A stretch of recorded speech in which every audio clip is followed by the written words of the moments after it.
Here we are. I hate summertime in the South. That's what I hate. Your legs are sticking together, your boobs are sweating. I finished The Savage and the Swan last night. I'm not gonna say anything about it just yet because, sorry, I'm cleaning my windshield wipers. I'm not gonna say anything about it just yet because I have a lot of thoughts, and when I get back from school, I will speak on it. But I'm gonna have to go because this is very distracting. No distracted driving, you guys. I just got back from class. Hello, my friend. I just got back from class. I had some lunch, and I think that I am now ready to talk about The Savage and the Swan. I mean, I really thought that this story was going to be right up my alley. It's fantasy romance, Swan Lake, Black Swan, something like that, retelling, as well as Rumpelstiltskin stuff in there. What I liked about the book was the romantic tension between the heroine and the hero. What I did not like is a few more things than just that one. You cannot have 100% of the attention 100% of the time. The first thing that I noticed when I was going through this book was that the writing style is a bit weird. I'm not normally one to notice writing style. I pretty much just go with the flow. But when I do notice writing style, that means that I'm just really not connecting with something about it. And I was really noticing the writing style. A lot of the times, she would be describing gestures or movements, and I would have to read it a couple of times to understand what exactly was going on. Another thing that I didn't really connect with was the kind of world building. There wasn't enough world building. I didn't really understand why things were happening the way that they were, and some of the motivations of the characters. The kind of meandering, will they, won't they, will I forgive him, will I not forgive him, miscommunication, lying to each other to get a reaction, those kind of things. Just the dialogue in general was kind of a little bit wonky for me. One of the characters was said to be a certain age, but they did not speak like that age. They spoke like a 13-year-old.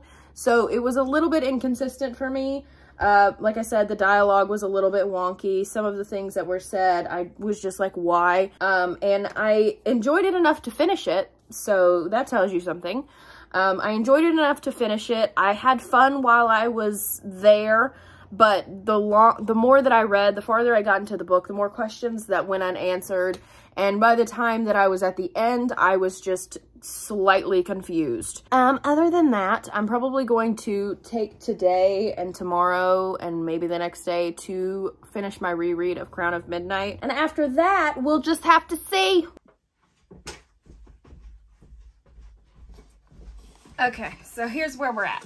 All right, I know it looks like I am a book ordering fiend, but it's my birthday next week. So these books are all from my dad. Thanks, Dad. He doesn't watch my videos, but thanks. So one of them I already opened because it's the letter from my mama. Hey, mama. One of them I already opened because I couldn't wait, and then I have two other ones. So we got A Shadow in the Ember by Jennifer L. Armentrout. I have not read this. I have only read the first three in the From Blood and Ash series, and the most recent one came out, and there was a lot of polarizing views on it, so I wanted to, and I did enjoy the first three, so wanted to get this one. Got that. A book that I see everywhere on TikTok that I'm scared to pick up because people love it so much, and plus there's apparently a lot of emotions, and we love emotions, is Zodiac Academy, The Awakening. I haven't read it. I got it. I'm excited to read it. I like to cry. I love pain. Got this little knife. Stay safe, kids. Yes. Beautiful. Okay. So these ones I'm very excited about. I've already read these.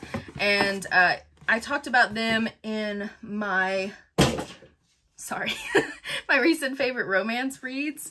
It's books 2, 3, and 2, 3, and 4 in the Broken Lands series by T.A. White. The first one being Pathfinder's Way.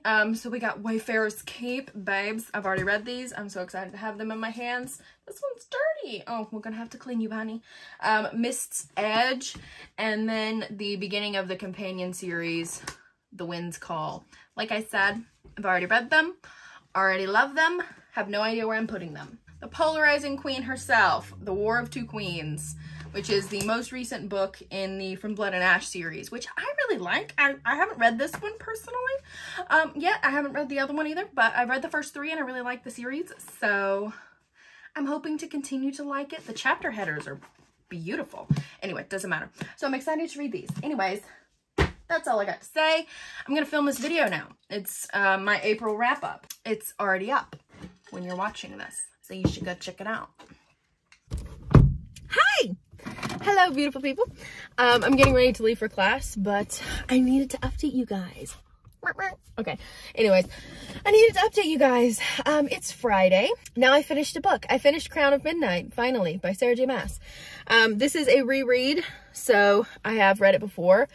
But I really enjoyed it. I really enjoyed it. And the ending always gets me, which I've only read it one other time. So the ending got me again. It was really fun to reread it. And I'm absolutely loving revisiting this world because I love this world so much. So anyway, I really enjoyed my reread of Crown of Midnight. And I am now currently reading a new book and I'm very excited about it. I'm reading Wolf Gone Wild by, I think, Juliette Cross. If that's not right, I am so sorry. Not great with names, but it's the first book in the Stay a Spell, I believe, series. I'm not very far into it. I'm probably about 100 Kindle pages, like maybe like 15% into it, and it's really good. It's really good. It's set in New Orleans following the Savoy sisters, who are witches, and at the beginning of the story, our main hero, Mateo, who is a werewolf, has a hex that he is trying to get taken off, and one of the Savoy sisters is a hex breaker. But the Savoy sisters have a rule, pretty much, no werewolves. They don't help werewolves, but of course our little baby has to have some help. So one of the Savoy sisters, I'm gonna start moving. One of the Savoy sisters decides to help him, the hex breaker, of course. She decides to help him, and it's their love story. It's so good so far.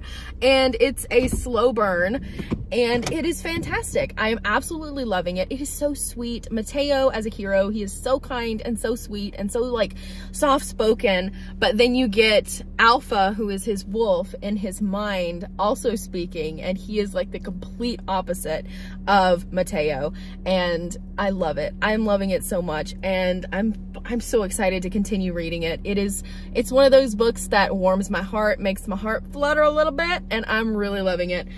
So I am now going to go to class, and I will talk to you guys later. Hopefully when I finish Wolf Gone Wild. I'm really loving it. And after I finish that, I'm definitely going to be reading the next 2 in the series. They're on Kindle Unlimited now. I'm very excited for it. The 4th book's coming out. I gotta catch up. It's really good. It's really good. So it's Sunday. I finished it. I got the physical books for my birthday, which is exciting. So I finished Wolf Gone Wild. It was absolutely amazing. It was 5 stars. It's probably my favorite, one of my favorites, if not my new favorite, shifter romance. It's a slow burn. It's smexy. And these covers are so misleading, I feel.